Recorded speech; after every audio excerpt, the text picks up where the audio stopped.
വചനം തിരുവചനം മാനവരക്ഷാവചനം ഹൃദയങ്ങളെ ഒരുങ്ങിയിടുക വചനത്തെ എതിരേൽക്കാൻ.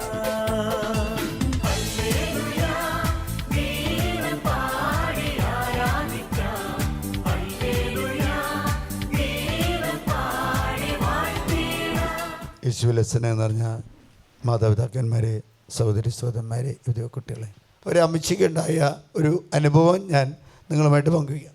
കഴിഞ്ഞ ആഴ്ചയിൽ ഒരു സ്ഥലത്ത് ധ്യാനിച്ചു പോകുന്ന സമയത്ത് എന്നെ പാലക്കാട് വെച്ച് കണ്ടു. ഞാനായിട്ട് സംസാരിച്ചു കഴിഞ്ഞപ്പോൾ അവർ പറഞ്ഞു, അച്ഛന് ഒരു ദിവസം കുറച്ച് കാര്യങ്ങൾ സംസാരിക്കാനുണ്ട്, അച്ഛനൊന്ന് കാണാൻ ആഗ്രഹമുണ്ട്, അപ്പോൾ സാധിക്കുമെങ്കിൽ ഒരു ദിവസം പറഞ്ഞു. ആ ദിവസത്തിൽ ഞാൻ ചെന്നു. ആ ദിവസം അവർക്ക് പനിയായതുകൊണ്ട് പിന്നീട് മാറ്റിവെച്ചു. ചെല്ലുന്ന ദിവസം അവർ വലിയൊരു സ്വപ്നം അവർ കണ്ടുകൊണ്ടിരിക്കുക. പ്രത്യേകിച്ച് നിങ്ങളുടെ വീട്ടിൽ യുവാക്കളോ കുട്ടികളോ കുഞ്ഞുമക്കളോ ഉണ്ടെങ്കിൽ ആ സ്വപ്നം എന്താണെന്ന് നിങ്ങൾ മനസ്സിലാക്കി അത് ചെയ്യണം. കാരണം അത് വെറൊരു സ്വപ്നമല്ല. ഈ സ്ത്രീ നന്നായിട്ട് പ്രാർത്ഥിക്കുന്ന സ്ത്രീയാണ്. അതുപോലെ തന്നെ ധ്യാനങ്ങൾ വർഷത്തിൽ 2-3 ധ്യാനങ്ങൾ കൂടുന്നവരാണ്. വലിയ പ്രൊട്ടക്ഷനിൽ ജീവിക്കുന്നവരാണ്. സാമ്പത്തികമായിട്ടൊരു ബുദ്ധിമുട്ടില്ലാത്തവരാണ്. അംഗരക്ഷകരുണ്ട്, അല്ലെങ്കിൽ വലിയൊരു ബൗണ്ടറിക്കുള്ളിൽ ജീവിക്കുന്നതാണ്. അങ്ങനെയുള്ള കുടുംബത്തിൽ എല്ലാ ദിവസവും വിശുദ്ധ കുർബാനയ്ക്ക് പോകുന്നതാണ്. അങ്ങനെ കാര്യങ്ങളൊന്നും മുടക്കാറില്ല. പക്ഷേ ആ സ്ത്രീക്ക് ഒരു ദർശനം കർത്താവ് കൊടുക്കുകയാണ്. ഒരു 2:45-3 മണിക്ക് എഴുന്നേറ്റ് ഈ സ്ത്രീ കാണുന്നത് പ്രകാരമാണ്. എല്ലാ ദിവസവും 2:45-3 മണിക്ക് എഴുന്നേക്കും. അപ്പോൾ വീട്ടിലുള്ളവർ പറയും, നീ എന്ത് ചെയ്യണം, നീ കിടന്നുറങ്ങണം, നിനക്ക് കൊളസ്ട്രോൾ ഉണ്ട്, പ്രഷറോ എന്തൊക്കെയുണ്ട്, അതുകൊണ്ട് നീ പ്രഷർ ഉള്ളതുകൊണ്ട് കൊളസ്ട്രോളിന് കിടന്നുറങ്ങണം, അല്ലെങ്കിൽ നീ തലകറങ്ങി വീണ് മരിക്കും. അല്ലേലിയ, അങ്ങനെയാണല്ലോ നമ്മൾ പറയുന്നത്. നമ്മൾ വീട്ടിലെ കാരണന്മാരെന്ന് പറയുന്നത്, ചേട്ടന്മാരെന്ന് പറഞ്ഞാൽ നല്ല ഡോക്ടർമാരാണ്. പക്ഷെ അത് ഈ ലോകത്തിൻ്റെ ഡോക്ടർമാരാണ്, ആത്മീയ മേഖലയിലുള്ള. അവർ പറയും, നീ നേരത്തെ എഴുന്നേൽക്കരുത്, സാവകാശം എഴുന്നേൽക്കാമോളൂ, നീ ശ്രദ്ധിക്കണം, നന്നായിട്ട് ഉറങ്ങണം, നന്നായിട്ട് ഭക്ഷണം കഴിക്കണം. പക്ഷേ ഈ ചേച്ചിക്ക് ഇഷ്ടംപോലെ ഭക്ഷണം കഴിക്കാനൊക്കെ ഉണ്ടെങ്കിലും 2:45-3 മണിക്ക് മുമ്പ് ചേച്ചി എഴുന്നേറ്റിരിക്കും, ഉറങ്ങാൻ പറ്റില്ല. പല ദിവസങ്ങളിൽ സ്ത്രീക്ക് സംഭവിച്ചു. ഈ ദിവസം ഉണ്ടായത് നമുക്കറിയാം, പരിശുദ്ധ കുർബാനയുടെ ആ രാത്രി ഉണ്ടായ സംഭവം ഇങ്ങനെയാണ്. ആ സ്ത്രീ കണ്ടുകൊണ്ടിരിക്കുകയാണ്. സ്വപ്നമാണെന്നൊന്നും പ്രതീക്ഷിക്കുന്നില്ല. ഒറിജിനലായിട്ട് ആ സ്ത്രീ കാണുന്നത് ഒരു വലിയൊരു സമൂഹം വന്നിട്ട് ഇവരുടെ ഏറ്റവും ഇളയ മകളെ അങ്ങ് പിടിച്ചുകൊണ്ടാണ്. ഇളയ മകളെ പിടിച്ചുകൊണ്ടാണ്. ഈ ചേച്ചി കരയുന്നുണ്ട്. ഈ ചേച്ചി എന്നെ തട്ടി മാറ്റിയിട്ടിട്ട് അവർ ഈ മകളെയും കൊണ്ട് അങ്ങനെ പോവുകയാണ്. അപ്പോൾ ഈ ചേച്ചി പിന്നാലെ ചെന്ന് ഇങ്ങനെ ഈ മകൾ പോകുന്നത് കാണുമ്പോൾ ഇങ്ങനെ കുറേ നേരം കഴിഞ്ഞപ്പോൾ ഈ സ്ത്രീക്ക് കാണാൻ പറ്റാത്ത വിധത്തിലേക്ക് ഈ പെൺകുട്ടീനെ, 3 മക്കളുള്ളത്, അതിൽ 2 പെൺകുട്ടികളാണ്. ഇളയത് 2 പെൺകുട്ടി, മൂത്തത് മകനാണ്. അതിൽ ഈ മകളെ കാണാത്ത വിധത്തിൽ ഒരു സ്ഥലത്തേക്ക് കൊണ്ടുപോയി. അപ്പോൾ ഈ സ്ത്രീ കണ്ടുകൊണ്ടിരിക്കുകയാണ്. ആ സമയത്ത് പരിശുദ്ധ അമ്മ അവിടെ വരികയാണ് ചെയ്യുന്നത്. പരിശുദ്ധ അമ്മ വരുമ്പോൾ ഈ പരിശുദ്ധ അമ്മയുടെ സന്നിധിയിൽ ചെന്ന് ഈ സ്ത്രീ കരഞ്ഞിട്ട് ചോദിക്കുകയാണ്, എൻ്റെ മകള് ഇത് കാണുന്നില്ല, എന്താണെന്ന് ചോദിക്കുക. അപ്പോൾ എന്തായിരിക്കും? പരിശുദ്ധ അമ്മ പറഞ്ഞത് പോയി. ഈ ആളുകളെ നോക്കിയിട്ട് ഒന്നും പരിചയമില്ല, ഈ ആളുകളെ കണ്ട ഭാവവുമില്ല. അല്ലേലിയ, ആള് വലിയൊരു സമൂഹമാണ്. കാരണം അവർക്ക് നല്ലൊരു പ്രൊട്ടക്ഷനുള്ള, അവരുടെ വീട്ടിലോ ഭവനത്തിലോ അങ്ങനെ പെട്ടെന്ന് ഒരാൾക്ക് കയറി ചെല്ലാൻ പറ്റുന്നതുമല്ല. ഈ സ്ത്രീ പറയാണ്, അപ്പം ഞാനിങ്ങനെ നോക്കി നിൽക്കുമ്പോൾ എൻ്റെ മകളെ കൊണ്ടുപോയി കാണാതെ വന്നപ്പോൾ ഞാൻ ചോദിച്ചപ്പോൾ പറയാണ്, അത് പോയി. എന്തായിരിക്കും ഇത്? ദർശനത്തിൻ്റെ ഇത് എന്തായിരിക്കും? പെൺകുട്ടികൾക്ക് വേണ്ടി പ്രാർത്ഥിക്കണം. പുലർച്ചയ്ക്ക് എഴുന്നേറ്റ് സ്ത്രീ സ്വപ്നം കണ്ടിട്ട്, മകള് വിദേശത്താണ്, ഗ്രീസിലും കണ്ടാണ്.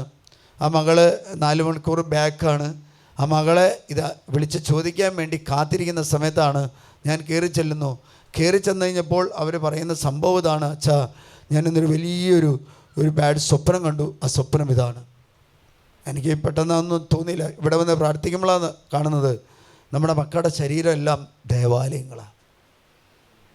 ഹഗായി പ്രവാചകന്റെ പുസ്തകത്തിൽ പ്രകാരം പറയുന്നുണ്ട്, ദേവാലയങ്ങൾ തകർന്നു കിടക്കുമ്പോൾ നിങ്ങൾക്കെങ്ങനെ മച്ചിട്ട ഭവനങ്ങളിൽ സുഖിച്ച് കഴിയാൻ പറ്റും. നമ്മുടെ കുട്ടികൾ ഒരു വിധത്തിൽ അല്ലെങ്കിൽ മറ്റു വിധത്തിൽ നമ്മുടെ കുട്ടികൾ നഷ്ടപ്പെട്ടു വരുമ്പോൾ, വിശ്വാസം ത്യജിക്കുമ്പോൾ, നിരീശ്വരവാദികളാകുമ്പോൾ, യുക്തിവാദികളാകുമ്പോൾ, അല്ലെങ്കിൽ സ്വർഗ വിഭാഗം നടത്തുമ്പോൾ, പ്രേമബന്ധം മിശ്രമാകും, ലവ് ജിഹാദ് നടത്തുമ്പോൾ, അല്ലെങ്കിൽ ലിവിങ് ടുഗദർ നടത്തുമ്പോൾ, അല്ലെങ്കിൽ ഒരു കാര്യത്തിന് പള്ളി പോകുന്നില്ല, വിശുദ്ധ കുർബാന സ്വീകരിക്കുന്നില്ല, നമുക്ക് മാതാപിതാക്കന്മാർക്ക് എങ്ങനെ ഉറങ്ങാൻ പറ്റുമോ? ഇത് ഈ ചേച്ചിയുടെ സ്ത്രീക്ക്, ഈ മകൾക്ക് അത്രയും സുരക്ഷിതമുണ്ട്. ആ സ്ത്രീ പറയാ. അത് കഴിഞ്ഞിട്ട് ഞാൻ ഈ സ്ത്രീയോട് പറഞ്ഞു, ചേച്ചി ഈ 2:45 മണിക്ക് എഴുന്നേൽപ്പിക്കുന്നത് ആരാണെന്നറിയാമോ? ആരാണെന്നൊന്നും എനിക്കറിയില്ല, എനിക്ക് ഉറങ്ങാൻ പറ്റുന്നില്ല. ചേട്ടനുള്ള സമയത്ത് ചേട്ടൻ പറയും ചേട്ടൻ ഉറങ്ങാൻ പറയും. ഇപ്പോൾ ചേട്ടൻ ഇവിടെ ഇല്ല, വിദേശത്താണ്. ചേട്ടൻ പറയും ഉറങ്ങാൻ പറയും. അല്ലെങ്കിൽ നീ നേരം വെളുത്തുമ്പോൾ എന്തെങ്കിലും ചെയ്യുമ്പോൾ തല ഇറങ്ങി വീഴും. ഞാൻ സ്ത്രീയോട് പറഞ്ഞു, ചേച്ചി ഇത് ദൈവം നൽകുന്നൊരു കാര്യമാണ്. അത് നിങ്ങൾ പുലർച്ചയ്ക്ക് എഴുന്നേറ്റ് പ്രാർത്ഥിക്കാനായിട്ട് ദൈവം നിങ്ങളെ വിളിച്ചുണർത്തുന്നതാണ്. കാരണം എന്താ, നിങ്ങളുടെ മക്കൾക്ക് സുരക്ഷിതത്വങ്ങളുണ്ട്, നല്ല രീതിയിൽ അവിടെ വളർത്തിയിട്ടുണ്ട്. പക്ഷേ ഇന്ന് നമ്മുടെ കുട്ടികൾ തെരുവീതിയിൽ ഇറങ്ങുമ്പോൾ, അല്ലെങ്കിൽ ഭവനങ്ങളിൽ തന്നെ കഴിയുമ്പോൾ ഏറ്റവും കൂടുതൽ അവർ പേടിച്ചാണ് ജീവിക്കുന്നത്, അല്ലേ? പേടിച്ചാണ്.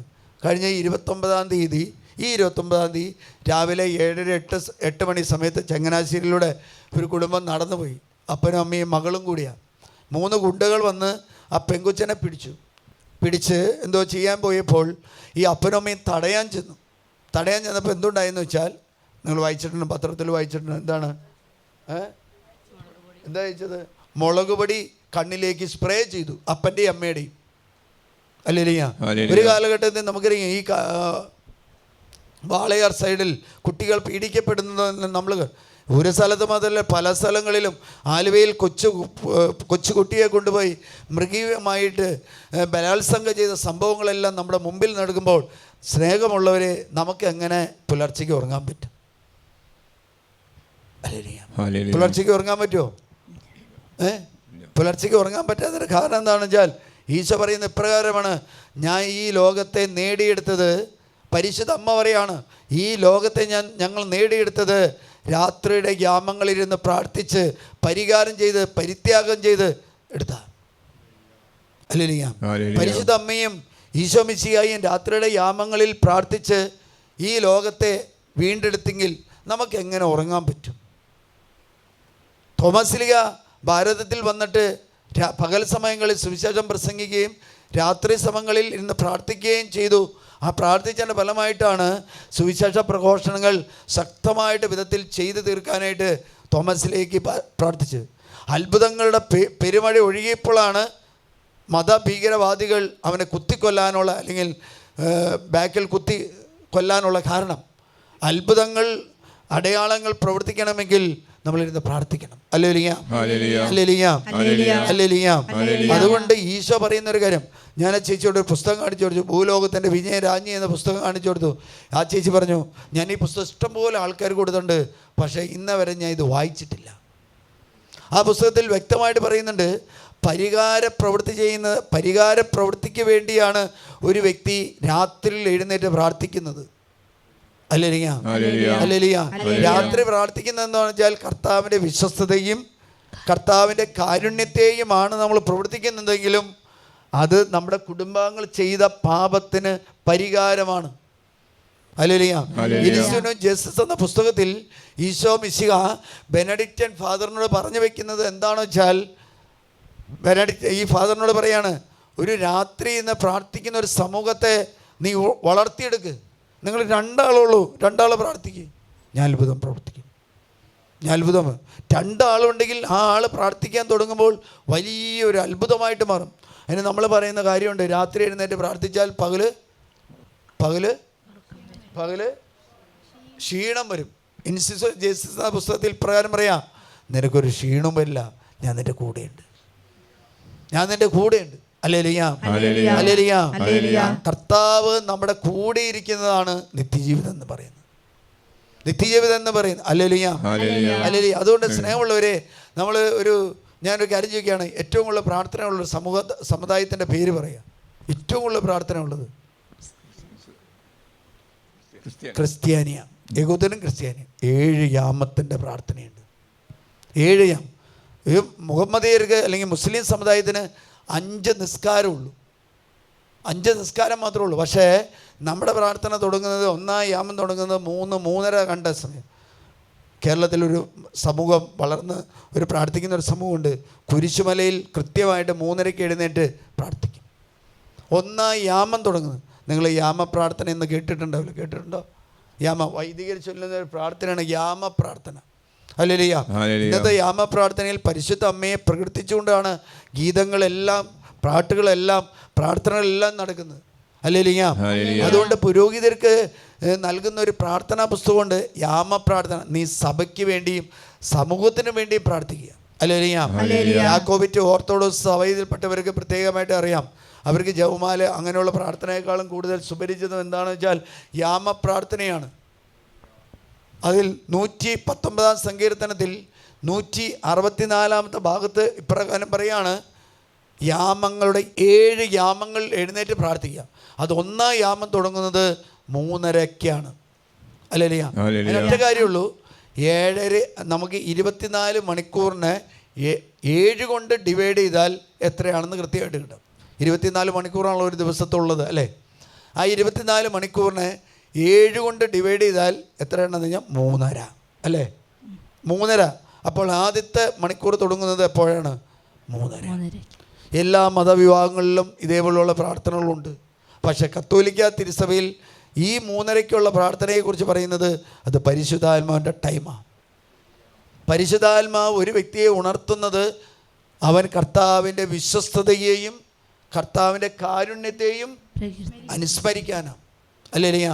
കർത്താവിൻ്റെ വിശ്വസ്തതയെ ധ്യാനിക്കുമ്പോൾ, പുലർച്ചയ്ക്ക് എഴുന്നേറ്റ് പ്രാർത്ഥിക്കുമ്പോൾ 191 സങ്കീർത്തനത്തിൽ 3-4 തിരുവചനത്തിൽ പ്രകാരം പറയുന്നുണ്ട്. 92 സങ്കീർത്തനത്തിൽ 3-4 തിരുവചനത്തിൽ അതേപോലെ തന്നെ പറയുന്നുണ്ട്. കാരണം നമ്മൾ പുലർച്ചയ്ക്ക് നമ്മളെല്ലാവരും പറയുന്നൊരു കാര്യമുണ്ട്, ഞാൻ കുർബാനയ്ക്ക് പോകുന്നുണ്ട് എന്നിട്ട് രോഗം മാറുന്നില്ല. ഹല്ലേലൂയ. ഞാൻ കൂദാശകൾ സ്വീകരിക്കുന്ന വരികരണം ചെയ്യുന്നുണ്ട്, എന്തിൻ്റെ വീട്ടിൽ പ്രശ്നങ്ങൾ മാറുന്നില്ല. പക്ഷെ കുർബാന മാത്രമല്ല, കുർബാനയ്ക്ക് മുമ്പുള്ള ഈ പ്രാർത്ഥന കൂടി നമ്മൾ ചെയ്യണം. ഹല്ലേലൂയ. ഹല്ലേലൂയ. പ്രകാരം പറയാം, അങ്ങയുടെ നീതിയുക്തമായ കൽപ്പനകളെ പ്രതി ദിവസം 7 പ്രാവശ്യം ഞാൻ അങ്ങയെ സ്തുതിക്കുന്നു. ഹല്ലേലൂയ. ഈ 7 യാമ പ്രാർത്ഥന ചെയ്യുന്നത് എന്തിനാണെന്ന് വെച്ചാൽ 7 നേരം എഴുന്നേറ്റ് കർത്താവിനെ സ്തുതിക്കണം. ഹല്ലേലൂയ. നമ്മുടെ എല്ലാ കുർബാനയുടെ എല്ലാ പ്രാർത്ഥനകളും തുടങ്ങുന്നതും അവസാനിക്കുന്നതും സ്തുതിപ്പിലൂടെയാണ്. ഹല്ലേലൂയ. ഹല്ലേലൂയ. വീണ്ടും 92 സങ്കീർത്തനത്തിൽ ഇതേപോലെ തന്നെ 2-3 തിരുവചനത്തിൽ ഇപ്രകാരം പറയാം. അതായത് ഒരു വ്യക്തി രാത്രി എഴുന്നേറ്റ് പ്രാർത്ഥിക്കുമ്പോൾ കർത്താവിൻ്റെ വിശ്വസ്തതയെ ധ്യാനിക്കുന്നതെങ്കിൽ ആ വിശ്വസ്തതയാണ് നമുക്ക് ചുറ്റും സംരക്ഷണ കോട്ടയായിട്ട് വരുന്നത്. ഹല്ലേലൂയ. ഹല്ലേലൂയ. സംരക്ഷണ കോട്ടയായിട്ട് നമുക്ക് വരുന്നത് കിന്നരവും വീണയും മീട്ടിയും പ്രഭാതത്തിൽ അങ്ങയുടെ കരുണയെയും രാത്രിയിൽ അങ്ങയുടെ വിശ്വസ്തതയെയും. അപ്പൊ രാത്രി ഇരുന്ന് പ്രാർത്ഥിക്കുന്ന വ്യക്തികൾക്കാണ് പ്രഭാതത്തിൽ എന്ത് കിട്ടുന്നത്? കരുണ കിട്ടുന്നത്. ഹല്ലേലൂയ. ഹല്ലേലൂയ. രാത്രി ഇരുന്ന് പ്രാർത്ഥിക്കുന്നവന് നമ്മൾ ജോലിക്ക് ചെല്ലുമ്പോൾ പറയാണ്, ജോലി ചെയ്യാതെ ശമ്പളം കിട്ടണമെന്ന് പറയാണ്, കൂലി കിട്ടണമെന്ന്. കിട്ടുമോ? അങ്ങനെയാണ് നമ്മളിപ്പോൾ ജീവിക്കുന്നത്. രാത്രി എഴുന്നേറ്റ് പ്രാർത്ഥിക്കാൻ നമുക്ക് സൗകര്യമില്ല, നമുക്ക് സമയമില്ല. എന്നിട്ട് രാവിലെ നമ്മൾ പറയും കർത്താവിൻ്റെ കരുണ കിട്ടണമെങ്കിൽ വിശ്വസ്തത പാലിക്കണം. ഹല്ലേലൂയ. ഒരു ചേട്ടൻ വരും. ആ ചേട്ടൻ ഒരു മോഹനൻ എന്ന് പറയുന്ന ആ മനുഷ്യൻ പ്രകാരമാണ് 91 സങ്കീർത്തനത്തിൽ 14 തിരുവചനം ഇപ്രകാരം പറയണത്, അവൻ്റെ സ്നേഹത്തിൽ എന്നോട് ഒട്ടി നിൽക്കുന്നതിനാൽ ഞാൻ അവനെ രക്ഷിക്കും. അവൻ്റെ സ്നേഹത്തിൽ ഒട്ടി നിൽക്കുക എന്ന് പറഞ്ഞാൽ എന്താ? പ്രാർത്ഥനയിൽ അവനോട് ചേർന്നിരിക്കുക, പ്രാർത്ഥനയിൽ അവനുമായിട്ട് ഒട്ടിയിരിക്കുക. പ്രാർത്ഥിക്കാത്തൊരു വ്യക്തിക്ക് ഒട്ടിയിരിക്കാൻ പറ്റില്ല.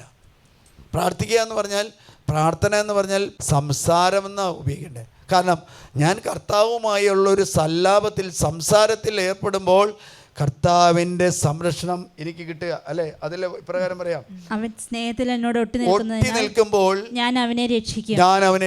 അവൻ എൻ്റെ നാമം അറിയുന്നത് കൊണ്ട് ഞാൻ അവനെ സംരക്ഷിക്കും. Hallelujah, hallelujah. ഹല്ലേലൂയ. വിലാപങ്ങളുടെ പുസ്തകത്തിൽ 2-ാം അധ്യായം 18-19 തിരുവചനങ്ങൾ ഈ ചേച്ചിക്ക് സന്ദേശമാണ്. എന്താണ്? കുട്ടികൾ സിയോൻ പുത്രി കർത്താവിനോട് ഉറക്കെ നിലവിളിക്കുക, രാവും പകലും മഹാപ്രവാഹം പോലെ രാവും പകലും മഹാപ്രവാഹം പോലെ കണ്ണുനീര് നീ വിശ്രമിക്കരുത്. കണ്ണുകൾക്ക് വിശ്രമം നൽകരുത്. നമ്മൾ പറയുന്ന കാര്യം എന്താണ്? വൈകി എഴുന്നേക്കണം, നേരത്തെ വൈകി എഴുന്നേക്കണം, വൈകി കിടക്കണം. അങ്ങനെയല്ലേ പറഞ്ഞേ? വൈകിയാണ് കിടക്കുള്ളൂ. ടി വി എല്ലാം അവർ ടി വി സെൻറ്ററിൻ്റെ ആ ഷട്ടർ ഇട്ടാലും നമ്മൾ വീട്ടിൽ ടി വി ഓഫ് ആകും. ഇപ്പോൾ 24 മണിക്കൂറും പരിപാടിയാണ്. ഹല്ലേലൂയ. എന്നിട്ട് കിടന്ന് കഴിയുമ്പോൾ എഴുന്നേക്കുന്ന എപ്പോഴായിരിക്കും? നമ്മുടെ വീട്ടിലെ പെൺകുട്ടികൾ എപ്പോൾ എഴുന്നേക്കുന്നത് ചിന്തിച്ചാൽ മതി അല്ലേ?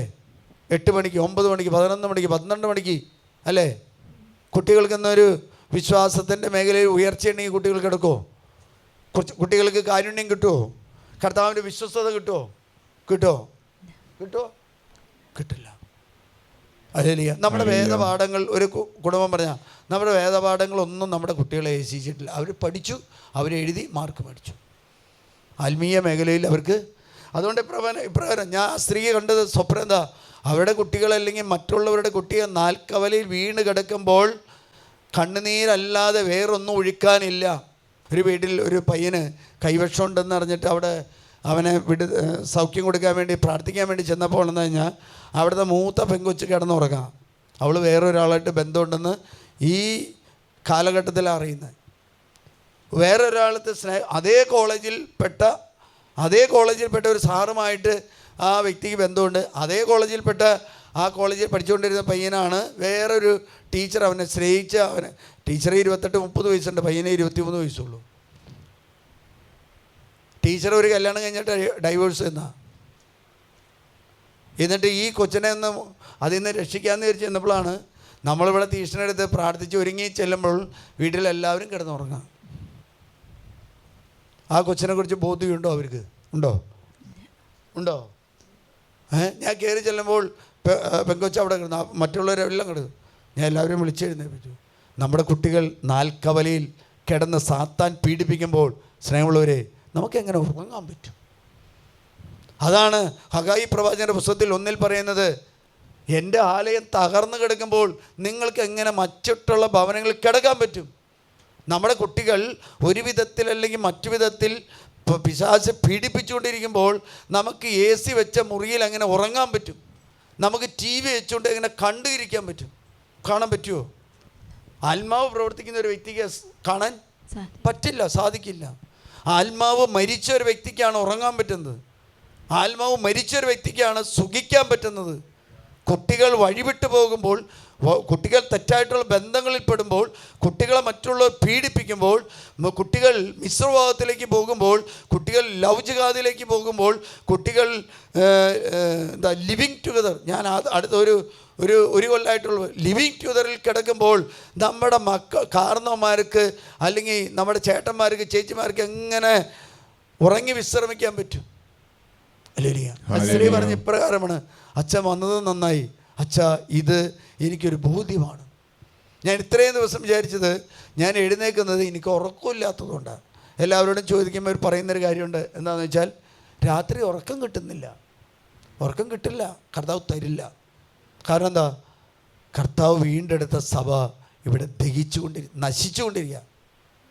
കർത്താവ് തൻ്റെ തിരുരക്തത്തിലൂടെയും തിരുശരീരത്തിലൂടെയും തിരിച്ചു പിടിച്ച സഭയിലെ അംഗങ്ങൾ ഇന്ന് നഷ്ടപ്പെട്ടുകൊണ്ടിരിക്കുക. അല്ലേ? നഷ്ടപ്പെടുന്നു. കഴിഞ്ഞ ദിവസം ഇവിടുന്ന് പോകുമ്പോൾ ഒരു അമ്മച്ചി, ഇവിടെ ഇരിപ്പുണ്ട അമ്മച്ചിയോട് പറഞ്ഞു, മോളുടെ കൊച്ചിന് വേണ്ടി നന്നായിട്ട് പ്രാർത്ഥിക്കണം കേട്ടോ എന്ന് ചുമ്മാ എനിക്ക് കിട്ടിയ പ്രേരണ പറഞ്ഞു. ഈ കഴിഞ്ഞ ചൊവ്വാഴ്ച അവർ വിളിച്ചിരിക്കുക. അച്ഛൻ അമ്മയോട് പറഞ്ഞിച്ചു, മരുമോൻ അമ്മയോട് പറഞ്ഞിച്ചു, മകളുടെ കൊച്ചിന് നന്നായിട്ട് ഞങ്ങൾ പ്രാർത്ഥിച്ചു വെച്ചാൽ ഉണ്ടായ സംഭവം ഇങ്ങനെയാണ്. ഒരു കയ്യെത്താൻ പറ്റാത്തതുകൊണ്ട് ഈ കൊച്ചു പെണ്ണ് ഒരു സ്വിച്ച് ഇടാൻ വേണ്ടി ചാടി സ്വിച്ചിട്ടപ്പോൾ ഉണ്ടെന്ന് കഴിഞ്ഞാൽ അത് ഇൻസുലേഷൻ നഷ്ടപ്പെട്ട വയർ അവിടെ ഉണ്ടായി. കൊച്ച് ഇറത്തടിച്ച് താഴെ വീണു. എർത്തടിച്ച് താഴെ. പക്ഷെ അത്ഭുതകരമായിട്ട് രക്ഷപ്പെട്ടു. ആ സഹോദരൻ പറയാ, ഒരു മഹേഷ് എന്ന് പറഞ്ഞ പയ്യൻ പറയാ, ഞാൻ ഈ അച്ഛൻ ഈ അമ്മയോട് പറഞ്ഞതുകൊണ്ട് ഞങ്ങൾ നന്നായിട്ട് പ്രാർത്ഥിച്ചു, കൊച്ചിനെ ഒരാപത്തുമില്ലാതെ രക്ഷിച്ചു. കഴിഞ്ഞ ദിവസം ഇവിടെ ഈ ചന്ദ്രനഗറിലുള്ളൊരു ചേട്ടൻ്റെ ഭാര്യ വന്ന് പറഞ്ഞു, വിദേശത്ത് ദുബായിലും കണ്ട ഒരു മകൻ്റെ മകള് പ്രസവമാണ്. ആ പ്രസവത്തിൻ്റെ ഡോക്ടർ അന്വേഷിച്ചപ്പോൾ പറഞ്ഞു, എന്താ ഫ്ലൂയിഡ് കുറവാണ്, അതുകൊണ്ട് കൊച്ചിന് എന്തെങ്കിലും പ്രശ്നങ്ങൾ ഉണ്ടാകും, നിങ്ങൾ കരുതിയിരിക്കണം എന്ന് പറഞ്ഞു. അപ്പോൾ ആ സഹോദരി ഇവിടെ കഴിഞ്ഞ ചൊവ്വാഴ്ചയോ അതുകൊണ്ട് ഇവിടെ പ്രാർത്ഥിക്കാൻ വന്ന് ഒരു സന്ദേശം മേടിക്കാൻ വന്നു. ഞാൻ പറഞ്ഞു, കർത്താവ് അങ്ങനെ ചെയ്യില്ല എന്ന് പറഞ്ഞു. കാരണം അവർ നല്ല വിശ്വാസത്തിൽ ജീവിക്കുന്നവരാ. എല്ലാ ദിവസവും വിശുദ്ധ കുർബാന അർപ്പിക്കുന്നു. എല്ലാ ദിവസവും ഞാൻ അവിടെ ഒരു 8 മാസക്കാലം ചന്ദ്രനഗർ ഇടവയിലുണ്ടായതുകൊണ്ട് അങ്ങോട്ട് എല്ലാ ദിവസവും കൃത്യമായിട്ട് അവർ നോമ്പെടുത്ത് പ്രാർത്ഥിക്കുന്നവരാ. വെള്ളിയാഴ്ച മാംസം വർജിക്കുന്നവരാ. ഉപവാസം എടുത്ത് പ്രാർത്ഥിക്കുന്ന ചേട്ടനും ചേച്ചിയും മക്കളും ഉപവാസം എടുത്തിന്. ആ കുടുംബത്തിൽ ഫ്ലൂയിഡിന് കുറവുണ്ടെങ്കിൽ എന്തെങ്കിലും പറ്റുമോ? പറ്റില്ല. ദൈവം അവരെ കാത്തു സൂക്ഷിക്കും. ദൈവം അവരെ അല്ലേ? അതുകൊണ്ട് നമ്മൾ കർത്താവിൻ്റെ ദിവസം പരിശുദ്ധമായിട്ട് ആചരിക്കണം.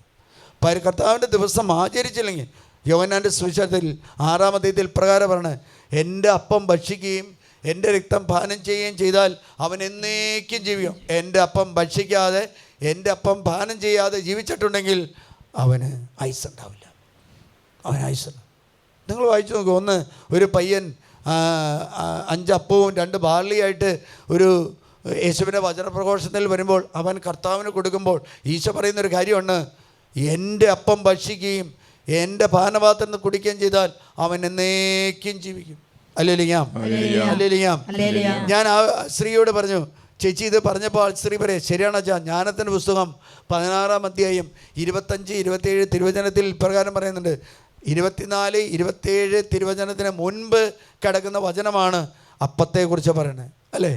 സ്നേഹത്തിന്റെ അപ്പത്തെക്കുറിച്ച് പറഞ്ഞു, അല്ലേലിയാം. ജ്ഞാനത്തിന് അതിൽ പ്രകാരമാണ്, നീ നശിക്കാത്തത് അരുണോദയത്തിൽ ഒരുങ്ങി. അതിന്റെ മുകളിലൊന്ന് വായിച്ച്, അതിന്റെ മനോഹരമായ ചില പദങ്ങൾ അതിന്റെ മുകളിലാണ് കിടക്കുന്നത്. അങ്ങയുടെ ജനത്തിന് ദൈവദൂതന്മാരുടെ അപ്പം അങ്ങ് നൽകി. അപ്പം അവരുടെ അധ്വാനം കൂടാതെ തന്നെ ഓരോരുത്തർക്കും ആസ്വാദ്യമായ പാകപ്പെടുത്തിയ ഭക്ഷണം സ്വർഗത്തിൽ നിന്ന് അവർക്ക് അങ്ങ് നൽകി. സ്വർഗത്തിൽ നിന്ന് അവർക്ക് നൽകി. അല്ലെ? പഴയ നിയമത്തിൽ മനോഹരമായിട്ട് പറഞ്ഞു വെച്ചിരിക്കുകയാണ്, ആസ്വാദികരമായിട്ട് അവർക്ക് ആവശ്യമുള്ള അപ്പം എവിടെ നിന്ന് നൽകി? സ്വർഗത്തിൽ നിന്ന് നൽകി. പഴയ നിയമത്തിൽ തന്നെ നോക്കുക, പുതിയ നിയമത്തിലേക്ക് പോകേണ്ട ആവശ്യമുണ്ടോ? അത് കഴിഞ്ഞിട്ട് കിടക്കുന്നൊരു വാക്കാണ് അഗ്നിയിൽ ഉരുകാത്തത് അരുണോദയത്തിലൊഴുകി. എന്നിട്ട് ഇപ്രകാരം പറയാണ്, എന്ത് ചെയ്യണം? പുലർക്കാലെ എഴുന്നേറ്റ് നമ്മൾ പ്രാർത്ഥിക്കുകയും ദഹനബലിയും അർപ്പിക്കുകയും അങ്ങയോട് പ്രാർത്ഥിക്കുകയും വേണമെന്നതിന്റെ വിജ്ഞാപനമായിരുന്നു. വിജ്ഞാപനം എന്ന് പറഞ്ഞാൽ എന്താ? ആശ്രയിക്ക് വിജ്ഞാപനം എന്ന് കിട്ടിയില്ല, ബാക്കി എല്ലാം പറഞ്ഞു. വിജ്ഞാപനം എന്ന് പറഞ്ഞാൽ മസ്റ്റ്, ചെയ്തിരിക്കണം. ചെയ്യാതിരുന്നാൽ അത് തെറ്റാ. നമ്മൾ പുലർക്കാലം എഴുന്നേറ്റ് പ്രാർത്ഥിച്ച് കർത്താവിൻ്റെ വിശ്വസ്തതയെ ധ്യാനിച്ചാൽ നിങ്ങളുടെ മക്കൾക്ക് പോലീസ് സെക്യൂരിറ്റി വേണ്ട. നിങ്ങളുടെ മക്കൾക്ക് ബ്ലാക്ക് കാറ്റിൻ്റെ ഒരു സെക്യൂരിറ്റി വേണ്ട. മന്ത്രിമാർ വരുമ്പോൾ, നമുക്ക് പ്രധാനമന്ത്രിയും അല്ലെങ്കിൽ പ്രതിപക്ഷ നേതാവൊക്കെയും വരുമ്പോൾ എന്താ, ഈ റോഡെല്ലാം അവർ പോലീസുകാർ കൊണ്ട് നിറയുന്നതിന് കാരണം എന്താ? സംരക്ഷണത്തിന് വേണ്ടിയാണ്. അല്ലേലിയാം. അതിലൂടെ ആരെങ്കിലും കയറി അറ്റാക്ക് ചെയ്തെങ്കിൽ ജീവൻ നഷ്ടപ്പെടുത്തിയെന്ന പേടിയാണ്. ഏറ്റവും പേടിക്കേണ്ടത് പിശാചിനെയാണ്. പിശാച്, നമ്മൾ വിശുദ്ധി ഉണ്ടെങ്കിൽ പിശാച് അനങ്ങില്ല. ഒരു പിശാചും വരില്ല. നന്നായിട്ട് കുമ്പസാരിച്ചാൽ മതി. മാസത്തിൽ ഒരിക്കലെങ്കിലും നമ്മളെല്ലാ ആഴ്ചയിലും ഡെലിവൻസസ് എല്ലാ ആഴ്ചയിലും പോയി കുമ്പസാരിച്ച് ഇറങ്ങിയാൽ ഞാനൊരു ഫ്രഷായി, ഒരു പുതിയ ജന്മമായി. കുമ്പസാരിച്ച് ഇറങ്ങിയ ഒറ്റ പിശാചിന് എൻ്റെ അടുത്ത്. അപ്പോൾ കുമ്പസാരിക്കടുത്തോ പിശാച് കൂട്ടായിട്ട്, അല്ലേ? നമ്മുടെ കുട്ടികൾക്ക് അങ്ങനെ ബോധ്യങ്ങളില്ല.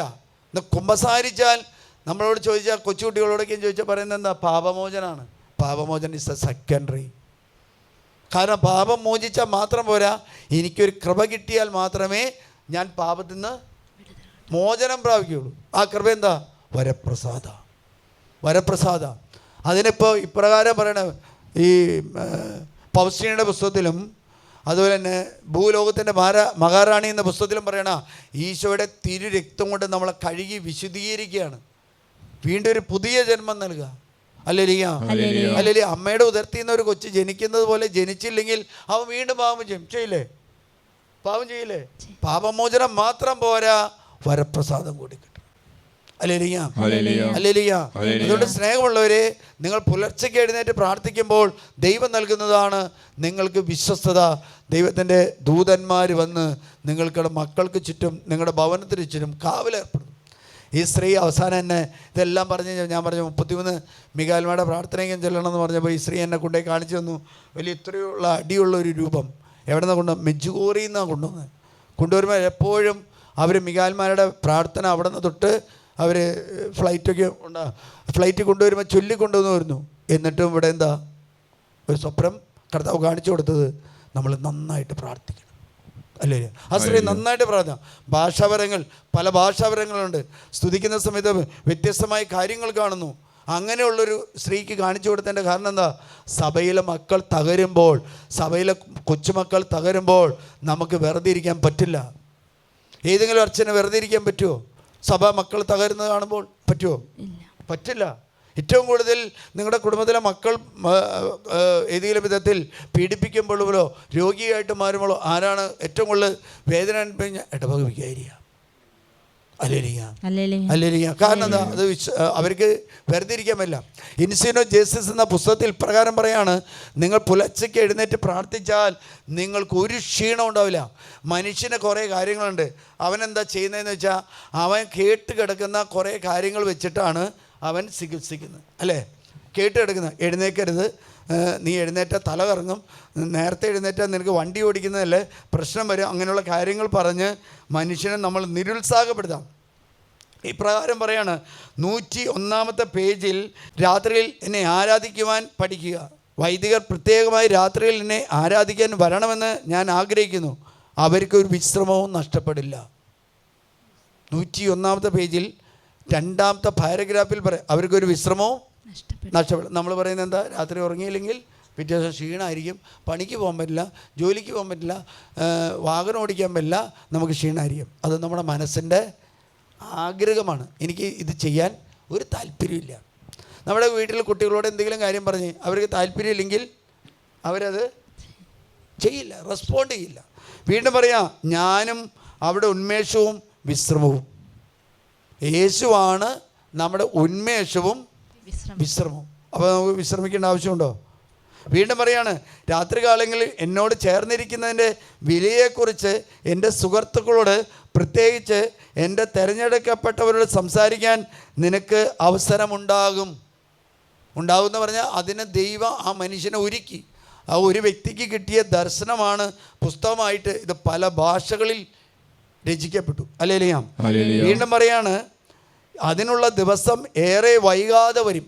2011 പുസ്തകം ഉടൻ തന്നെ അത് പ്രസിദ്ധീകരിച്ചു. വീണ്ടും പറയാണ്, ഞാൻ ഇങ്ങനെയാണ് എൻ്റെ പിതാവിനോട് രാത്രി യാമങ്ങളിൽ പ്രാർത്ഥിച്ചത്. ഈശോ രാത്രിയുടെ യാമങ്ങളിൽ പിതാവായി ദൈവത്തോട് പ്രാർത്ഥിച്ചത് ഇപ്രകാരമാണ്. അല്ലേ? തോമസ് ലീഗ രാത്രിയുടെ യാമങ്ങളിൽ പ്രാർത്ഥിച്ചു. ഫ്രാൻസിസ് സേവ്യർ കേരളത്തിൽ വന്ന്, ഗോവയിൽ വന്ന് ഇറങ്ങി പല സ്ഥലത്തും പോയിട്ട് രാത്രിയുടെ യാമങ്ങളിൽ പ്രാർത്ഥിച്ച് പകൽ ശുശ്രൂഷ ചെയ്തു. നമ്മൾ രാത്രി കിടന്നുറങ്ങും, പകലിരുന്ന് ജോലിയും ചെയ്യും, പ്രാർത്ഥിക്കുകയും ചെയ്യും. യോന പ്രാർത്ഥിക്കാതെ കപ്പലിൽ കിടന്നു എന്ത് ചെയ്തു? എടുത്ത് അവർ നല്ല ഒരു ആട്ടി കടലിലേക്ക് ഇട്ടു. കടൽ ശാന്തമായി. വീട്ടിലെ പ്രശ്നങ്ങൾ വരുമ്പോൾ എന്താണെന്ന് വെച്ചാൽ, വീട്ടിൽ പ്രാർത്ഥിക്കാത്ത വ്യക്തി ഉണ്ടെങ്കിൽ തൊട്ടടുത്ത പുഴയെ കൊണ്ടുപോയിട്ട് താട്ടിവിടുക. വീട് ശാന്തവും, വീടിനൊരു കുഴപ്പമുണ്ടാവില്ല. കാരണം എന്താ? പ്രാർത്ഥിക്കാതിരിക്കുന്നത് പാവ. പ്രാർത്ഥിക്കുന്നവരെ കുറിച്ച് പ്രാർത്ഥിക്കാത്തവർ പറയും, ഇവൻ കാനാണ് വീട്ടിലെ എല്ലാ പ്രശ്നത്തിൻ്റെയും കാരണം. കാരണം എന്താ? പ്രാർത്ഥിക്കാത്തവന് പ്രാർത്ഥിക്കുന്നവനോട് പിശാച് കുന്തിരിക്കും കണ്ട പോലെയാണ്. പിശാച് കുന്തിരിക്കും കണ്ടെന്താ?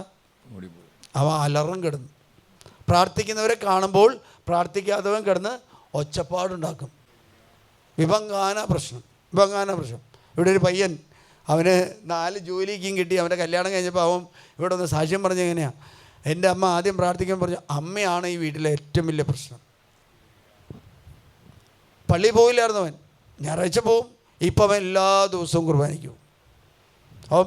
അവനെ വേണ്ടി അമ്മ പ്രാർത്ഥിച്ചു, ഇവിടെ വന്ന് പ്രാർത്ഥിച്ചു, അവരാ ദേശത്തിന് വേണ്ടി കൈകളെടുത്ത് പ്രാർത്ഥിച്ചു.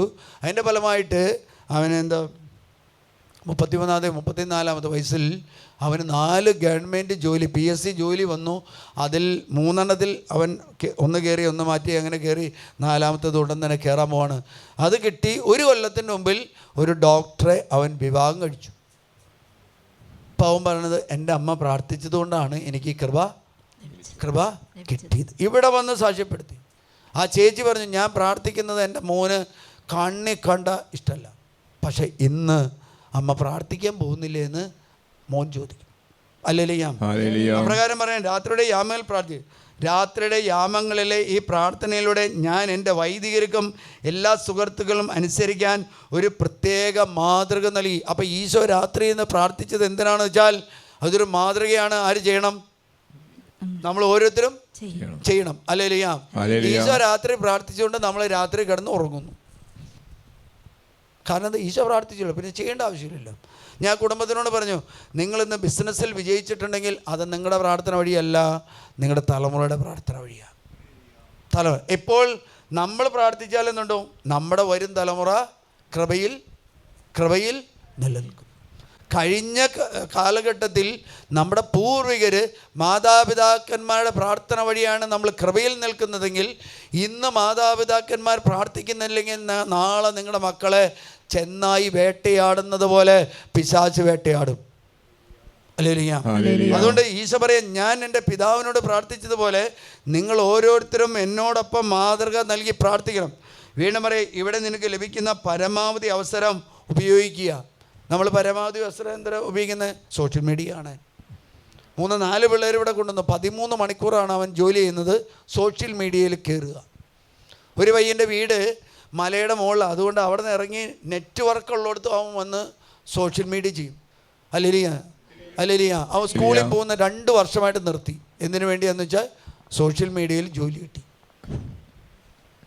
ഹല്ലേലൂയ. അവനവിടെ കൊണ്ടുവന്നു. അവൻ പറഞ്ഞു, എനിക്ക് പോകാൻ തോന്നുന്നില്ല. കാരണം എന്താ? സോഷ്യൽ മീഡിയയുടെ ഒരു വസ്തു അമിതമായിട്ട് ഉപയോഗിച്ചാൽ അത് പാവാ. ഒരു ആസക്തിയുണ്ട്, എല്ലാ വസ്തുക്കളും ആസക്തി. ഹല്ലേലൂയ. ഞാൻ തൃശ്ശൂരിൽ നിന്ന് തന്നെ ചേട്ടൻ, മരിച്ചുപോയ ചേട്ടൻ, ആ ചേട്ടനൊരു ആസക്തിയുണ്ട്. ഭക്ഷണം എന്തോരം കിട്ടിയാലും കഴിക്കും. 200-300 ഇഡ്ഡലി കിട്ടിയാലും ഒരു നിമിഷം നേരം കൊണ്ട് തീർത്തു പോകും. അവിടെ ഇനിയില്ല എന്ന് വയ്ക്കും. അത് കൃപയാണോ? കൃപയല്ല, അതൊരു പീഡയാണ്. അല്ലെങ്കിൽ ഈ ഭക്ഷണത്തോടുള്ള ആർത്തി, സോഷ്യൽ മീഡിയയോടുള്ള ആർത്തി പീഡയാണ്. ഒരു അമ്മച്ചി ഇവിടെ നിന്ന് പ്രാർത്ഥിച്ചത് പ്രകാരമാണ്, എൻ്റെ മോൻ്റെ മേലെ ഇടപെടണം. മോൻ 11-12 മണിക്കൂർ സോഷ്യൽ മീഡിയയിൽ അവൻ ഉപയോഗിക്കും. ചെറായി ബീച്ചിൽ ഇടവയല അച്ഛൻ മാറിപ്പോകുന്ന സമയത്ത് അച്ഛൻ പിള്ളേരെ എല്ലാം കൊണ്ടുപോയി. ചെറായി ബീച്ചിൽ കുളിക്കുന്ന ഇവൻ വെള്ളത്തിൽ ഇറങ്ങുന്ന സമയത്ത് മൊബൈൽ ആ വെള്ളത്തിൽ പോയി. 10-25-50,000 രൂപയോളം മുതലാണ്. അമ്മ പറഞ്ഞു, എൻ്റെ മോൻ രക്ഷപ്പെട്ടു എന്ന്. എൻ്റെ മകൻ രക്ഷപ്പെട്ടു. അവൻ എന്ത് ചെയ്തെന്ന് അറിയുമോ? ശനിയാഴ്ച പോയത്, പിറ്റേ ദിവസം കുർബാനയ്ക്ക് പോയില്ല, സങ്കടം കൊണ്ട്. ഞായറാഴ്ച കുർബാനയ്ക്ക് അവൻ പോയില്ല, എൻ്റെ മൊബൈൽ നഷ്ടപ്പെട്ടു. അപ്പോൾ ഏതാണ് അവൻ്റെ ദൈവം? മൊബൈലാണ്. തിങ്കളാഴ്ച അമ്മ പറഞ്ഞു, മോനെ നമുക്ക് ഒന്നിച്ച് പോയിട്ട് ഈ മൊബൈൽ കമ്പനിയുടെ സർവീസ് സെൻറ്ററിൽ കൊടുക്കാമെന്ന് പറഞ്ഞു. അതിൻ്റെ അമ്മ ചെയ്തത്, ഇവിടെ വന്ന് സർവീസ് സെൻറ്ററിൽ കൊടുത്തിട്ട് പറഞ്ഞു, അവർ പറഞ്ഞു വൈകിട്ട് അമ്മ വിവരം പറയാമെന്ന് പറഞ്ഞുകൊണ്ട് അമ്മ മോനെയും വിളിച്ചുകൊണ്ട് ഇങ്ങോട്ട് വന്നു. അമ്മ ഈ സൈഡിൽ ഇരുന്നു, മോൻ അവിടെ ഇരുന്നു. മോൻ ചോദിച്ചു, എപ്പോഴാണ് പോണേ? അമ്മ ഇരി. പിറ്റേ ദിവസം ഉണ്ടായ സംഭവമാണ്. അവരുടെ 5 കൂട്ടുകാർ ഒന്നിച്ച് ഒരു വാഹനം എടുത്ത്, റെൻ്റ് കാർ എടുത്ത് അവരുടെ ഒരു കൂട്ടുകാരനെ കോയമ്പത്തൂർ എയർപോർട്ടിൽ കൊണ്ടുപോയി വിട്ടതിന് ശേഷം തിരിച്ചു വരുമ്പോൾ ഈ ചന്ദ്രനയിൽ വെച്ചൊരു സ്കൂട്ടുകാരനെ ഇടിച്ചിട്ടിട്ട് അവർ വണ്ടി ഓടിച്ചു പോയി. സ്കൂട്ടുകാരൻ മരിച്ചു. പോലീസ് വേഗം തന്നെ വീഡിയോ നോക്കി CCTVകളെല്ലാം ചെക്ക് ചെയ്ത് ഒരു 1.5 മണിക്കൂറിന് മുമ്പ് 5 എണ്ണത്തിനെ പൊക്കി. അവൻ്റെ അമ്മ പറയാം, എൻ്റെ മോൻ രക്ഷപ്പെട്ടു, മൊബൈൽ വെള്ളത്തിൽ പോയതുകൊണ്ട്. ഹല്ലേലൂയ. അമ്മയുടെ പ്രാർത്ഥന നോക്കി ഞാൻ അത്ഭുതപ്പെടും. വേറെ വല്ലവരാണെങ്കിൽ വെച്ചിട്ട് പോടാന്ന് പറയും. അമ്മ സ്നേഹത്തോടെ, അതൊരു കൃപയാണ്. മോനെ പിടിക്കാനായിട്ട് അമ്മയ്ക്ക് സാധിച്ചു. ഹല്ലേലൂയ. അമ്മ പറഞ്ഞത് ഇങ്ങനെ, അതിൽ ഒരു പയ്യൻ വിസ എടുത്ത് ജോലി കിട്ടി പോകാനിരിക്കുന്ന, പക്ഷെ പോകാൻ പറ്റില്ല, കേസായി. ഈ ചേട്ടൻ മരിച്ചു. കാരണം ഇവിടെ ഇലക്ട്രീഷ്യൻ ചെയ്യാൻ വരുന്ന പയ്യൻ വരാമെന്ന് പറഞ്ഞിട്ട് വന്നില്ല. അവൻ്റെ റിലേറ്റീവാണ് ഈ മരിച്ച ഈ ചേട്ടൻ. 54 വയസ്സങ്ങോട്ടുള്ളൂ. അല്ലേ ലിയ? അതുകൊണ്ട് യാത്രയിൽ എന്നിട്ട് പറയാണ്, നീ എൻ്റെ മുഖത്തിന് മുമ്പിൽ ഇരിക്കുമ്പോൾ ഞാൻ നിന്നെ അനുഗ്രഹിക്കും, എൻ്റെ ഹൃദയം നിന്നെ പഠിപ്പിക്കുകയും ചെയ്യും. അപ്പോൾ പഠിപ്പിക്കുന്നത് എവിടെയാണെന്ന് വെച്ചാൽ കർത്താവിൻ്റെ അടുത്ത് ഇരിക്കുമ്പോഴാണ്. അല്ലേ ലിയ? കർത്താവിൻ്റെ മുമ്പിൽ, കർത്താവിലെ അതുപോലെ തന്നെ 100-ാമത്തെ പേജിൽ പ്രകാരം പറയാണ്, രാത്രിയിൽ എൻ്റെ ദൈവകാരുണ്യത്തിന് മുമ്പിൽ ഉണർന്നിരിക്കുന്നവർക്കായി പ്രത്യേക കൃപകൾ ഞാൻ മാറ്റിവെച്ചിട്ടുണ്ട്. അപ്പോൾ പകൽ കിടന്ന് ഉറങ്ങുന്നതിൻ്റെ കാരണം എന്ന് വെച്ചാൽ കൃപ വേണ്ട. അവർ ലോകത്തിൻ്റെ കൃപകൾ കയ്യിലുണ്ട്. അല്ലേ ലിയ? ലോകത്തിൻ്റെ മാലിന്യങ്ങൾ അവരുടെ ശരീരത്തിലുണ്ട്. അവർക്ക് രാത്രി എഴുന്നേൽക്കാൻ പറ്റില്ല. അല്ലേ ലിയ? കൃപ കിട്ടാതെ, ഒരു അഭിഷേകം കിട്ടാതെ പുലർച്ചയ്ക്ക് എഴുന്നേറ്റ് പ്രാർത്ഥിക്കാമെന്ന് നമ്മൾ വിചാരിച്ചാൽ അസാധ്യമാണ്. നമ്മൾ പറയും നാളെ ചെയ്യാമെന്നോ. ലോട്ടറിക്കാരൻ പറഞ്ഞിട്ടുണ്ട് നാളെ നീളം. ഇവിടെ ഒരു ചേട്ടൻ പറയുന്നത് കോയമ്പത്തൂരുന്ന അക്രൈസ്തവ സഹോദരനാ. ആ ചേട്ടൻ പറഞ്ഞിട്ട് 3:15 ആകുമ്പോൾ ഒരാൾ വന്നിട്ട് പറയും എഴുന്നേക്കാൻ പറയും. ക്രൈസ്തവർ എഴുന്നേക്കില്ല. കാരണം എന്താണെന്ന് കഴിഞ്ഞാൽ അവൻ്റെ ആത്മാവ് ബ്ലോക്കായിപ്പോയി. പാപം ചെയ്ത് കൃപയില്ല. പാപം ചെയ്യുന്നതെന്ന് പ്രാർത്ഥിക്കാതെ ഇരുന്നിരുന്നെന്ന് അവൻ്റെ ആത്മാവ് ബ്ലോക്കായിപ്പോയി. അക്രൈസ്തവനെ പരിശുദ്ധാത്മാവിനെ കുറിച്ച് കേട്ടപ്പോൾ അവന് വലിയൊരു പ്രത്യേകത കിട്ടി. ഞാൻ കാണുന്നൊരു കാര്യം, അക്രൈസ്തവരോട് യേശുവിനെക്കുറിച്ച് പറഞ്ഞാൽ പെട്ടെന്ന് അവർ തീയായിട്ട് മാറും. പരിശുദ്ധാത്മാവ് ഇടപെടും. അതുകൊണ്ട് തന്നെ രാത്രിയിൽ പ്രാർത്ഥിക്കുന്നവർ പിതാവിനോടുള്ള എൻ്റെ ജാഗരണത്തെ അനുകരിക്കുന്നു. രാത്രിയിൽ നിശബ്ദതയിൽ എൻ്റെ പിതാവിനോട് സംസാരിച്ചുകൊണ്ട് ഉറങ്ങുന്ന ലോകത്തിൻ്റെ ആകുലതകളും സൃഷ്ടിയുടെ നെടുവീർപ്പുകളും എൻ്റെ പ്രാർത്ഥനയിൽ ഏറ്റെടുത്തുകൊണ്ട് എത്രയോ വട്ടം ഞാൻ പിതൃസന്നിധിയിൽ ഉണർന്നിട്ടുണ്ട്. അല്ലെങ്കിൽ അപ്പോൾ രാത്രി നമ്മളിരുന്ന് പ്രാർത്ഥിക്കുന്നത് എന്താണെന്ന് വെച്ചാൽ ആകുലതകൾ, ലോകത്തിൻ്റെ ആകുലതകൾ, അല്ലേ? ലോകത്തിൻ്റെ, നമ്മുടെ കുടുംബത്തിന് മാത്രമല്ല, മധ്യസ്ഥ പ്രാർത്ഥന നടത്തിയത് യേശു ക്രിസ്തുവാണെങ്കിൽ നമ്മൾ മധ്യസ്ഥ പ്രാർത്ഥന നടത്താൻ ബാധ്യസ്ഥരാണ്. പരിശുദ്ധ അമ്മ ഈ ലോകത്തിന് വേണ്ടി മധ്യസ്ഥ വഹിച്ചാണ്. നമ്മളെ വീട്ടിൽ എന്തെങ്കിലും അപകടം വരുമ്പോൾ എന്താ സംഭവിച്ചെന്ന് വയ്ക്കും, പരിശുദ്ധ അമ്മയുടെ മോൻ ഒരു തെറ്റും ചെയ്യാതെ ആ പീഡകളിലൂടെ നടുവിലൂടെ കടന്നു പോകുമ്പോൾ അമ്മ ഒരക്ഷരം പോലും മിണ്ടിയില്ല, പ്രതികരിച്ചില്ല. കാരണം ഇതിനെല്ലാം ഒരു സമ്മാനം ദൈവം ഒരുക്കിയിട്ടുണ്ട്. ഹല്ലേലൂയ. വീണ്ടും പറയാണ്, ഞാൻ നൽകാത്ത ഒരു ആത്മാക്കൾക്ക് മറ്റവസരങ്ങളിൽ ഞാൻ നൽകാത്ത ഒരു വ്യക്തിതയും സമാധാനവും രാത്രി പ്രാർത്ഥനകളിൽ നീ കണ്ടെത്തും. രാത്രി ഇരുന്ന് പ്രാർത്ഥിക്കുന്നവർ പറയാണ്ട് എത്രയോ സന്തോഷ, എത്രയോ ആനന്ദ അച്ഛാ. ഹല്ലേലൂയ. ഹല്ലേലൂയ. ഇവിടെ ഒരു സഹോദരനുണ്ട്. ആ സഹോദരൻ ഒരു വർക്ക്ഷോപ്പിൽ ജോലി ചെയ്യുന്ന മനുഷ്യനാണ്. രാത്രി മുഴുവനും, ബുധനാഴ്ച രാത്രി മുഴുവനും ഇരുന്ന് പിറ്റേ ദിവസം ജോലിക്ക് പോകും. ഒരു കുഴപ്പമില്ല. ആത്മാവ് അവനെ ഏറ്റെടുത്തു. അവൻ്റെ വീട്ടിൽ പ്രശ്നങ്ങൾ കടന്നു വന്നു. അവൻ്റെ വീട്ടിൽ കൊച്ചിൻ്റെ പ്രശ്നം കടന്നു. ഒരു അലട്ടിയില്ല. ഞാൻ പറഞ്ഞു, ചേട്ടൻ ഇവിടെ നിന്ന് പ്രാർത്ഥിക്കാൻ പോയി. ചേട്ടൻ പറഞ്ഞു, എനിക്ക് അടുത്ത ബുധനാഴ്ച വരാൻ പറ്റില്ല, ഞാൻ ഡൽഹിക്ക് പോകണം അച്ഛാ, ടിക്കറ്റ് ബുക്ക് ചെയ്തു. ഞാൻ പറഞ്ഞു, പോകണ്ട, ഇവിടെ ഇരിക്കാൻ പറഞ്ഞു. ഇവിടെ ഇരുന്ന് ഞാൻ പറഞ്ഞു, ചേട്ടൻ അവിടെ ചെന്നാലും കാര്യം നടക്കില്ല. നടക്കാത്തൊരു കാര്യമാണ്. ലോകത്തിൽ ഒരാൾ വിചാരിച്ച പോലും നടക്കില്ല, ദൈവം വിചാരിച്ച് നടക്കും. ആ ചേട്ടൻ ഇവിടെ നിന്ന് പ്രാർത്ഥിച്ചു. 3-4-ാമത്തെ ദിവസം കാര്യം ക്ലീനായി വെച്ച. ഈ ചേട്ടൻ അവിടെ ചെന്ന പ്രശ്നം കൂടും. ഹല്ലേലൂയ. പ്രശ്നം കൂടും. നമ്മൾ ദൈവത്തിൻ്റെ മുമ്പിൽ ഇരിക്കുമ്പോൾ ദൈവത്തിൻ്റെ ആത്മാവ് അവിടെ ഇറങ്ങിച്ചെന്ന് അവിടെ പ്രവർത്തിക്കും. പരിശുദ്ധാത്മാവ് അവിടെ ചെന്ന് ഒരു കൊച്ചിൻ്റെ ജീവിതത്തിലെ പ്രശ്നമാണ്. ആ ചേട്ടൻ പറഞ്ഞു, ഈ ലോകത്തിൽ ഒരാൾക്കും പരിഹരിക്കാൻ പറ്റില്ല എന്ന് അച്ഛൻ പറഞ്ഞ് കറക്റ്റാണ്, ഞാൻ ഇവിടെ ഇരിക്കാം. ടിക്കറ്റ് ക്യാൻസൽ ചെയ്ത് ഇവിടെ ഇരുന്നു. 3-4 ദിവസം കഴിഞ്ഞപ്പോൾ വന്ന് സാക്ഷ്യം പറയാം, എല്ലാ കാര്യങ്ങളും കൃത്യമായി കറക്റ്റായി. ആത്മാവിന് വിട്ടുകൊടുത്താൽ ആത്മാവ് ഏറ്റെടുക്കും. മനുഷ്യൻ ഏറ്റുപിടിച്ചാൽ ആത്മാവ് തൊടില്ല. നിങ്ങൾ ഏതൊരു പ്രശ്നവും ദൈവത്തിൻ്റെ ആത്മാവിന് വിട്ടുകൊടുക്കും. ഹല്ലേലൂയ. നമ്മൾ ഈ ഹോള് പണിത് കഴിഞ്ഞ് ഇത് പെർമിഷന് വേണ്ടി ചെല്ലുമ്പോൾ ഇത് പൊളിക്കണം എന്ന് പറഞ്ഞാൽ പൊളിക്കണം. നമ്മളിവിടെ മുട്ടുകുത്തി നിരങ്ങി, ഇവിടെ കുരിശിൻ്റെ വഴി മുട്ടുകുത്തി നിരങ്ങി നിയമം കർത്താവ് മാറ്റി. ഹല്ലേലൂയ. ദൈവത്തിന് മാറ്റാൻ പറ്റാത്തതായിട്ടൊന്നുമില്ല, മനുഷ്യന് മാറ്റാൻ പറ്റാത്ത ഇഷ്ടംപോലെ കാര്യങ്ങൾ. വീണ്ടും പറയാണ്, എൻ്റെ ദിവ്യകാരന് ഹൃദയത്തോട് ചേർന്നിരിക്കാൻ ശ്രമിക്കുക. എൻ്റെ ദിവ്യകാരന് മുഖത്തിൻ്റെ പ്രകാശം അവരെ പ്രശോഭിക്കുന്നു. രാത്രിയാകെ അന്ധകാരമാണെങ്കിലും ആന്തരികമായി അവർക്ക് വേണ്ടി പ്രകാശിക്കുന്നു. അല്ലേരിയാം. ഈശോ ഉദ്ധാനം ചെയ്തപ്പോഴാ? പുലർച്ചയ്ക്ക. ഈശോ പിറന്നതപ്പോഴാ? അതുകൊണ്ടാണല്ലോ പ്രകാശത്തിൻ്റെ ഈശോയെ പ്രകാശത്തിന് അല്ലേരിയാം അല്ലേരിയാം. 144 പേജിൽ ഇപ്രകാരം പറയാണ്.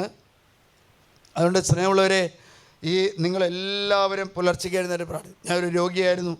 ഞാൻ ആ കുടുംബത്തോട് പറഞ്ഞു, ഞാനൊരു രോഗിയായിരുന്നു. ഞാൻ കുറേ പുസ്തകങ്ങൾ സെർച്ച് ചെയ്തു. ആ പുസ്തകങ്ങളിലെല്ലാം പറയുന്ന കാര്യമാണ് എപ്പോഴെഴുന്നേറ്റ് പ്രാർത്ഥിക്കുന്നത്.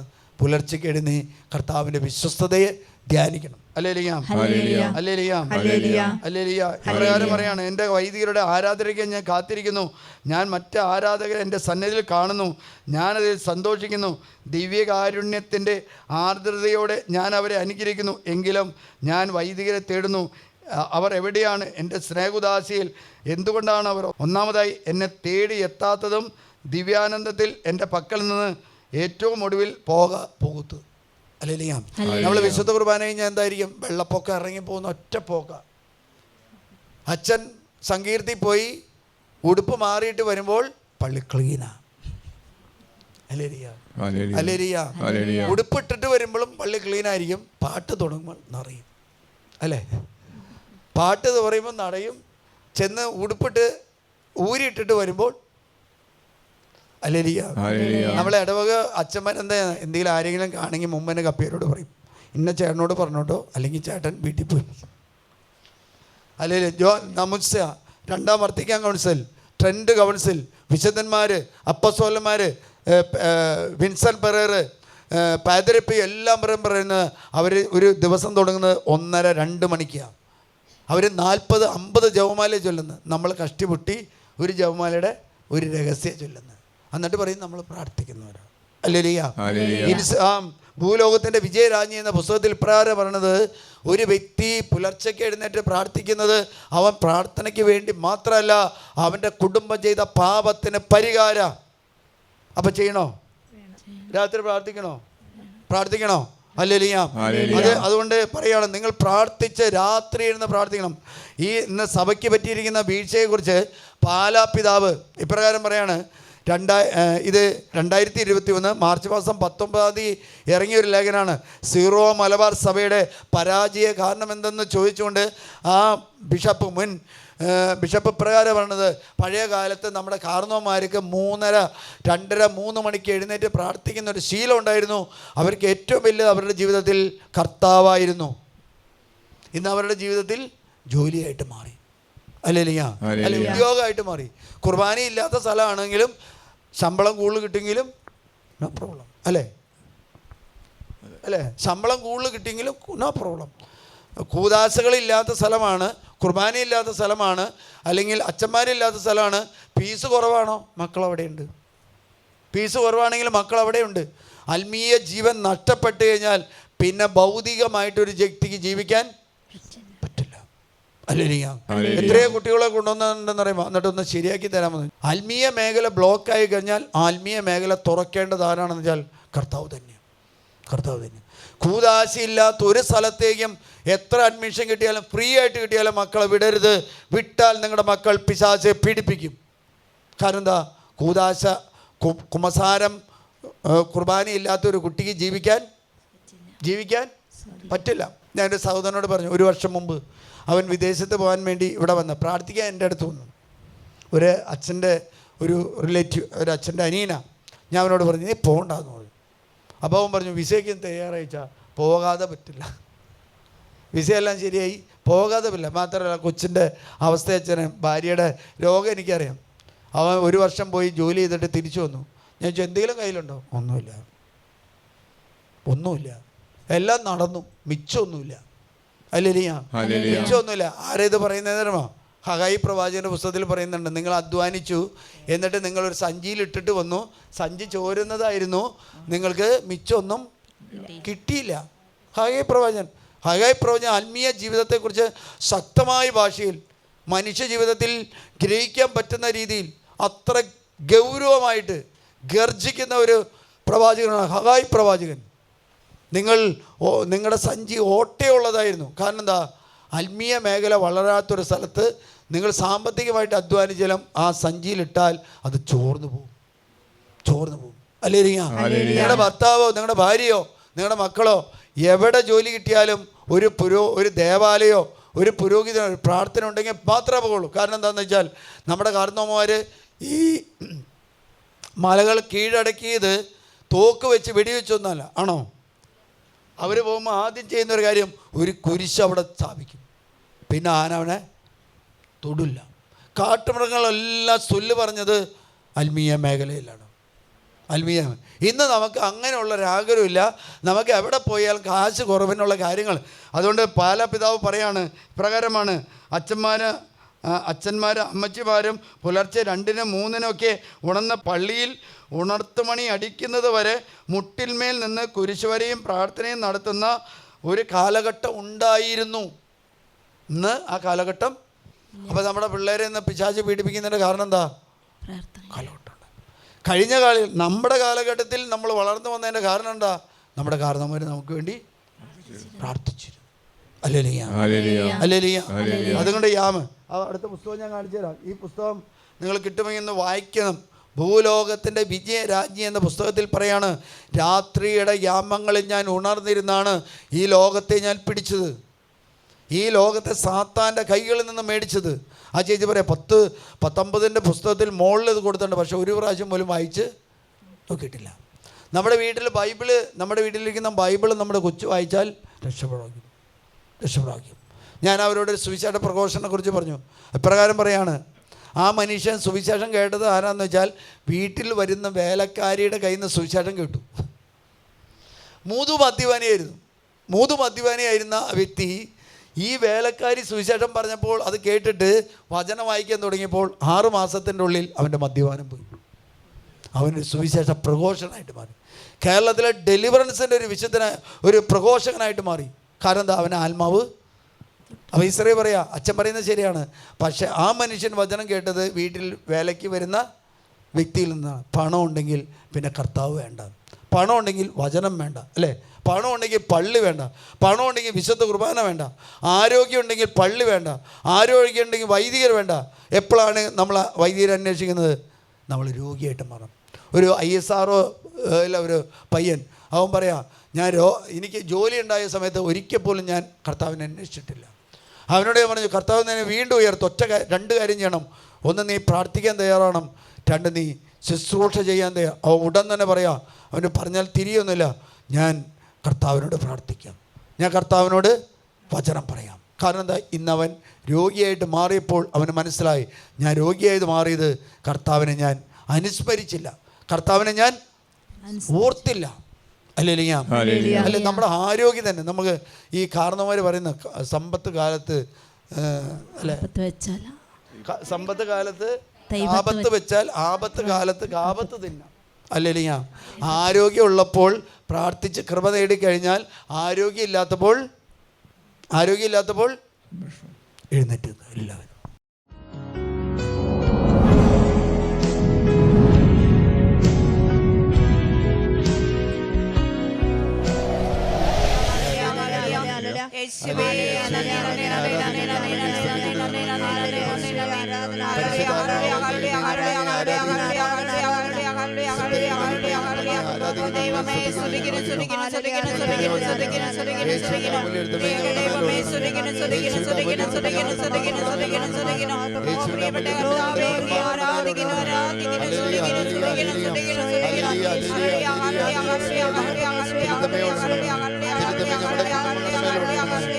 ഞങ്ങളുടെ കുടുംബാംഗങ്ങളുടെ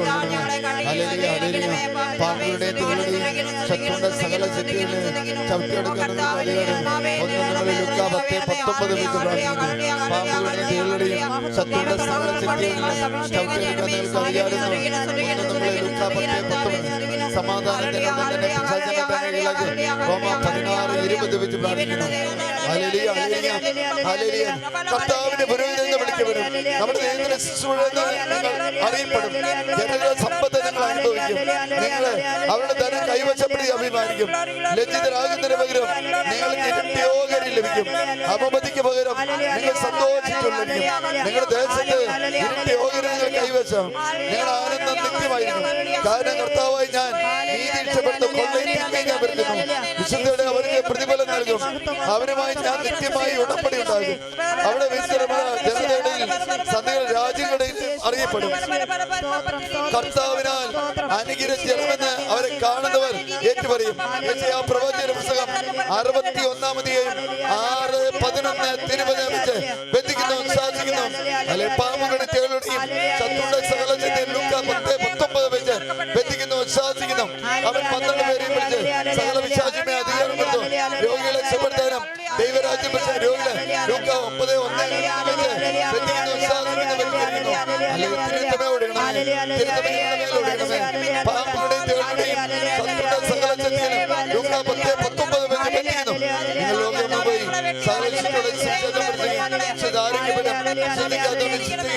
വിശ്വസിക്കുന്നോട് അടയാളണം. അവരെന്റെ നാമത്തിൽ പിശാചുകളെ ഭരിക്കും. അവർ പുതിയ ഭാഷകൾ സംസാരിക്കും. സർപ്പങ്ങളെ കയ്യിലെടുക്കും. മാരകമെന്ന് വിളിച്ചാൽ അവതരിക്കില്ല. നിങ്ങൾ രോഗിയുടെ മേൽ കൈവയ്ക്കും. അസുഖം പറക്കും. മർക്കോസ് 16-14-19 വെച്ച് പൗരോഹിത്യരുടെ അധികാരത്തിൽ സഭാപിതാക്കന്മാരുടെ കൂട്ടായ്മ, അപ്പസ്തോലന്മാരുടെ കൂട്ടായ്മ, സ്ത്രീത്വത്തിന്റെ നാമത്തിൽ അന്ധകാര ശക്തികളെ, പൈശാചിക പീഡകളെ, ആധിപത്യങ്ങളെ യേശുവിന്റെ നാമത്തിൽ ശാസിക്കുന്നു, ബന്ധിക്കുന്നു, ബഹിഷ്കരിക്കുന്നു. നിത്യനരകത്തിൽ നിബന്ധിക്കട്ടെ. രക്തത്താൽ കഴുകണമേ ഈശോ, നിൻ തിരുഹി